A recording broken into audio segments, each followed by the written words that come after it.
The waters surrounding St. Petersburg now tell a story no one expected to witness. What was once a vital trade route has frozen into something unrecognizable, a vast, motionless field of stalled industry. Russian oil tankers sit locked in place, unable to move, unable to sell, unable to matter. Their engines are quiet. Their cargo has lost its value. The scene was not caused by bad weather or broken machinery. It was carefully constructed, a strategic snare, and at the heart of it stands Vladimir Putin, stranded behind his own walls while trying to pressure the West into submission. My name is Away, and this is Away News, where we break down the powerful forces shaping today's world. What you are seeing unfold is not just another political setback. It is the breakdown of a strategy that Russia relied on for 3 centuries.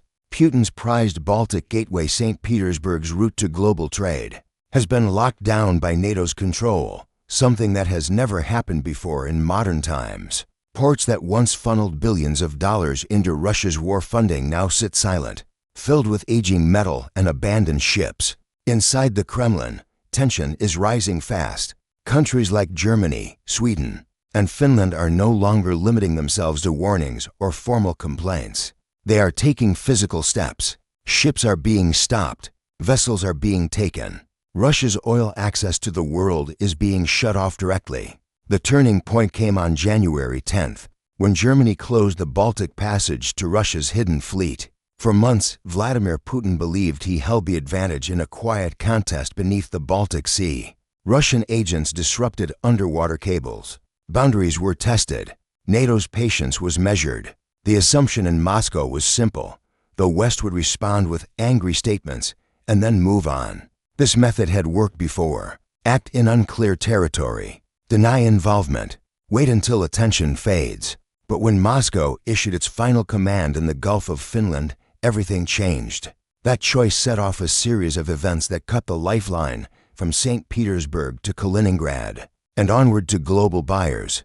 In that moment, Russia effectively signed away a major part of its economic future. Before continuing, let me pause for a moment. If you find this analysis useful, share your thoughts in the comments.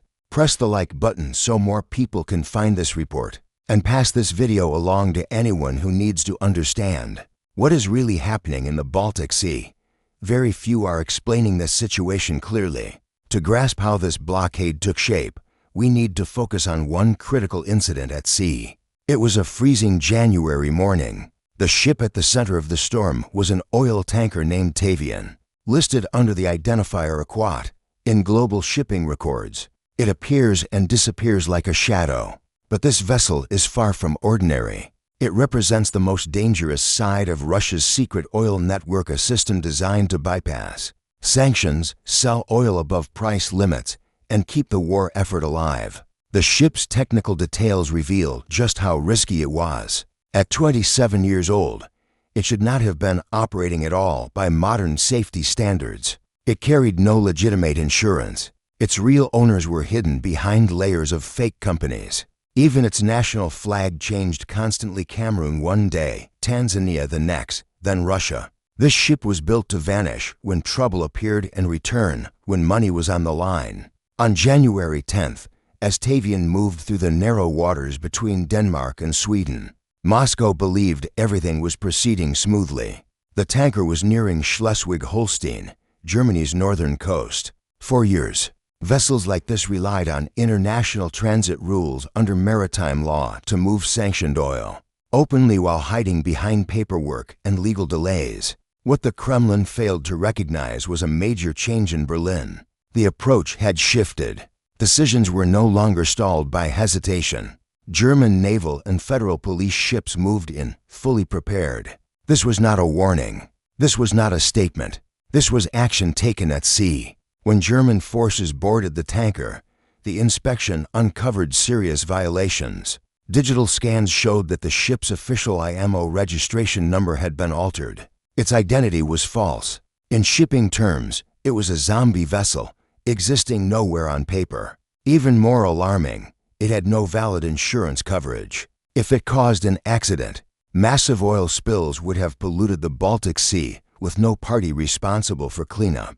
That discovery changed everything. German authorities activated environmental safety powers allowed under international maritime rules. And with that decision, Russia's carefully hidden operation was exposed, bringing its Baltic strategy to a sudden and dramatic halt. Authorities labeled the vessel an immediate danger to safe navigation and took direct action to stop it from entering national waters. The warning sent over the radio left no room for confusion. Turn around at once or face seizure. Panic spread quickly aboard the Tavian, fearing that German forces would board the ship and detain him. The captain made a sharp decision and swung the tanker into a full turnaround. The vessel retreated back into the Baltic Sea. This moment will stand as a turning point in modern European history. For the first time, a European nation physically forced a Russian shadow fleet ship to retreat and made one thing unmistakably clear: access was denied. This was not a random inspection or a paperwork mistake. It marked the beginning of a deliberate campaign. Germany has moved beyond observation. It is now chasing these ships, stopping them, and taking control of them. This shift did not happen overnight. Just weeks earlier, German forces had taken control of another tanker, the Aventon, questioning its crew in a move that quietly signaled a new approach. Then came December, when attention turned to a vessel named Chariot Tide. That operation revealed how thin NATO's patience had become. The ship had been detected lingering near vital undersea communication cables on the Baltic seabed. Its crew claimed mechanical trouble, but German intelligence dismissed the excuse. Naval and police ships moved in without delay. When officers boarded the Chariot Tide, they went far beyond routine checks. They secured the vessel's digital systems, navigation history, communication data, and crew records. What they uncovered confirmed deep concerns: fake paperwork, altered identities, and strong signs that the ship was part of a coordinated intelligence effort. Through these actions, Germany delivered a clear message to Moscow and to everyone watching. The Baltic Sea is no longer a loosely governed passage. It is firmly under NATO control. Entry and exit are no longer automatic rights. Ships without proper insurance or those posing environmental risks will be stopped. The tools Russia depended on for years, signal manipulation, false registrations, and civilian disguises, have been stripped away. Even Russia's Navy has felt the exposure. An incident involving the warship Alexander Shabalin near the Danish coast showed just how vulnerable Russian forces have become in these waters. The ship, a heavily armed landing vessel, attempted to move unseen by switching off its tracking system. The crew believed they could slip through unnoticed. They were wrong. An ATO's surveillance network and modern tracking systems detected the vessel near the island of Langland. It sat with engines running low, hoping to avoid attention. Then journalists rented a helicopter and flew directly overhead. The images they captured spoke volumes. Sailors on deck, stunned and visibly shaken, staring up at the camera. In seconds, the idea of Russian invisibility collapsed. Think about what this means. If a military ship carrying weapons cannot stay hidden, if it can be photographed and counted from the air, then massive oil tankers have no chance of slipping through quietly. Russia's shadow fleet is no longer concealed. It is visible, exposed, and actively pursued. The barrier Germany placed in front of the Tavian was never just about one ship. It triggered a chain reaction across Russia's entire energy export system. Now focus on the ports of St. Petersburg and Ust-Luga. These locations handle more than half of Russia's crude oil exports. But with ships unable to enter and those already docked unable to leave, the ports have stopped functioning as trade hubs. They have turned into a frozen standstill of steel and fuel. The math is harsh. No tankers entering means no oil loading. No loading means storage tanks along the coast begin filling rapidly. Once those tanks reach capacity, Russia faces a devastating choice: shut down oil production at the source. Closing an oil field is not like flipping a switch. Pressure drops, pipes freeze, underground structures collapse. Once that happens, production can never fully recover. For Russia, this outcome would be permanent damage. The numbers already show the fallout. Reports from energy research groups reveal that between November and December of last year, Russia's fossil fuel earnings fell to their lowest levels since the conflict began. Losses now reach hundreds of millions of dollars each month. Germany's physical blockade has accomplished what years of financial penalties could not. It has cut the supply line itself.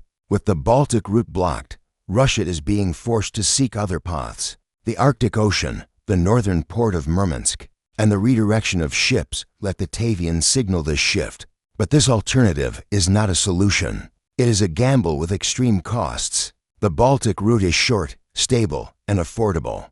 The northern path is locked in ice for much of the year, battered by severe storms, and far more expensive to operate. What once looked like a backup plan is quickly becoming another trap. Each rerouted journey now stretches thousands of extra kilometers, pushing shipping expenses to extreme levels. The math makes the problem impossible to ignore. When a tanker tries to reach Asian buyers through the northern port of Murmansk, travel time multiplies by 3 or even 4. During winter, vessels cannot move alone. They must be guided by nuclear-powered icebreakers, driving freight costs up by an additional $10 to $15 per barrel. Any remaining profit disappears instantly. In many cases, the result is outright loss. Russia may still be moving oil, but it is no longer earning from it. Revenue is being crushed under the sheer weight of transportation expenses.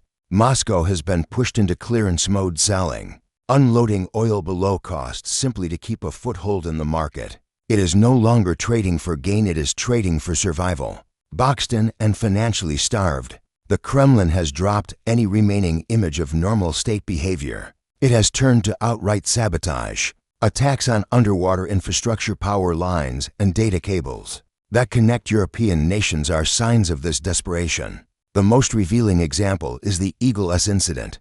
That vessel did not accidentally damage the S-link to power cable in the Gulf of Finland. It dragged its anchor deliberately for hours, slicing through a line that supplies electricity between Estonia and Finland. This time, the response was immediate. Finland did not wait for talks or warnings.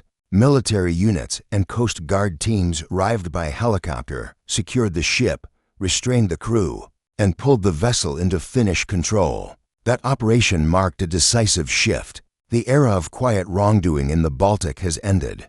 Sabotage now brings seizure. Crews face arrest. There are no negotiations afterward. Russia's counter-move has shifted upward, into the air. Over the past few months, more than 2,000 unidentified drones have appeared in German airspace. These aircraft have been spotted near nuclear facilities, chemical plants, and military sites. Investigations revealed that the drone activity was coordinated, with Russian civilian vessels operating offshore. Unable to maneuver freely at sea, Moscow is attempting to apply pressure from above. This effort has failed badly. Germany's Interior Ministry is now preparing laws that would allow the military to destroy hostile drones within national borders. Berlin no longer views itself as an observer. It sees itself as a front line. Instead of intimidation, these incursions have sparked urgency and accelerated Germany's security transformation. When all of these events are viewed together, ship seizures, airspace violations, supply chain breakdowns, a single conclusion becomes clear. Russia's Baltic strategy no longer exists. The maritime route that sustained Russian power since the era of Peter the Great, the passage that once fueled modernization and access to Europe, is now firmly under NATO control. The tightening process that began with Sweden and Finland joining the alliance has been finalized by Germany's firm enforcement. Russia is now confined within its own boundaries, and access beyond them is regulated from Berlin. The depth of panic inside the Kremlin is visible in Vladimir Putin's recent appearances. The calm planner seen in earlier years has been replaced by a leader under visible strain. On January 9th, he boasted about hypersonic missile systems, claiming Europe had no defense. Days later, he shouted accusations at foreign diplomats, insisting Europe had declared war on Russia. Nuclear threats surface repeatedly, but these are not signs of confidence. They are symptoms of pressure. Putin understands the numbers. If tankers stop, money stops. If money stops, factories shut down. Soldiers go unpaid, and the war effort collapses from the inside. His threats grow louder precisely because Germany's blockade struck Russia's weakest point, its finances. Missiles may represent a future danger, but the forced retreat of the Batavian tanker is today's reality. Threats make headlines. Economic breakdown ends regimes. By enforcing laws and environmental safeguards, the West has turned Russia's own tactics against it. For years, sabotage hid behind ordinary maritime activity. Now, the response is framed as protection of seas, infrastructure, and safety, and in doing so, Russia's oil trade is being shut down. When Putin launched the invasion of Ukraine, he believed NATO would splinter, Europe would freeze, and energy dependence would force surrender. The frozen Baltic at the start of 2026 tells a very different story. That calculation was not just wrong, it was disastrous. Germany's detention of the Tavian was not routine enforcement. It marked the collapse of an imperial vision. The Baltic is no longer a commercial highway. It is a closed snare. The idle tankers outside St. Petersburg stand as silent reminders of a future Russia no longer controls. Subscribe to my channel, Away News, for more in-depth investigations like this. Share this video and let me know in the comments what you think comes next.